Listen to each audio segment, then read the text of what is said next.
Partie 4. L'île du destin. Chapitre 6. Si tu peux faire un pas sur le côté, tu peux nous conduire là-haut. Camille s'était adressée à son frère et attendait sa réponse, anxieuse. Mathieu et Siam étaient revenus vers leurs compagnons, main dans la main, comme si ce qui venait de se passer avait entériné leur relation. « Allons-y », répondit-il simplement. Camille attrapa son bras et se laissa emporter.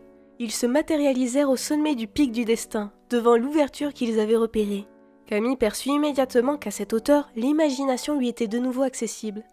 Elle dessina sa flamme favorite, puis ils pénétrèrent dans la grotte. C'était une cavité peu profonde, tapissée de sable fin. L'air y était sec. Une odeur de menthe, totalement incongrue en ce lieu, y flottait. Altan et Elicia se tenaient tout au fond, immobiles, debout l'un contre l'autre, un sourire mystérieux aux lèvres. Une fine couche de poussière les couvrait, seule preuve du temps qui s'était écoulé depuis qu'ils avaient cessé de bouger. Leurs traits étaient paisibles, empreints malgré la rigidité qui les figeait, d'une sérénité sans faille. Pas un frémissement ne parcourut le corps d'Altan quand son fils, doucement, posa la main sur sa poitrine.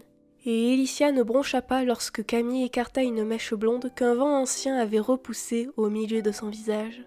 Ils auraient pu tout aussi bien être morts. Ils ne l'étaient pas. Ils attendaient. Depuis des années, ils les attendaient, eux, leurs enfants.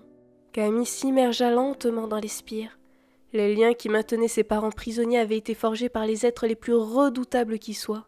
Ils étaient complexes, presque indestructibles, mais cela n'avait aucune importance. Elle prit conscience du chemin invisible qu'elle avait suivi pendant des années et qui l'avait conduite jusque dans cette grotte.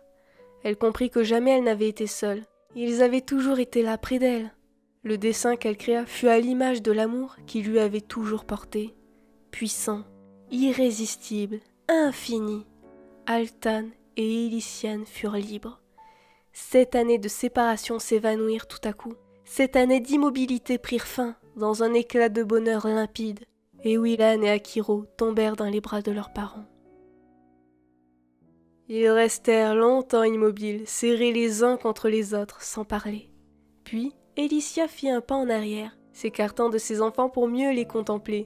Camille se tourna alors vers elle, et un mot franchit ses lèvres, un mot qu'elle avait désespéré de prononcer un jour. « Maman !» Ses yeux s'embuèrent, une larme roula sur sa joue. « Maman !»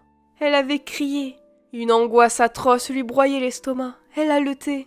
La force presque surnaturelle qui lui avait permis de franchir tant d'obstacles s'enfuyait d'elle, par des milliers de déchirures, la laissant aussi faible qu'un nouveau-né. Elicia la vit pâlir. Elle agit comme toutes les mères agissent lorsque leurs enfants ont peur. Elle la saisit dans ses bras et la serra contre son cœur en lui murmurant de tendres paroles à l'oreille. Elle attendit que les larmes, qui maintenant coulaient à flots, se tarissent et lorsque Camille, longtemps plus tard, se calma enfin, elle continua doucement à la bercer. « Je suis là, ma toute petite, je suis là. Je ne te quitterai plus jamais. »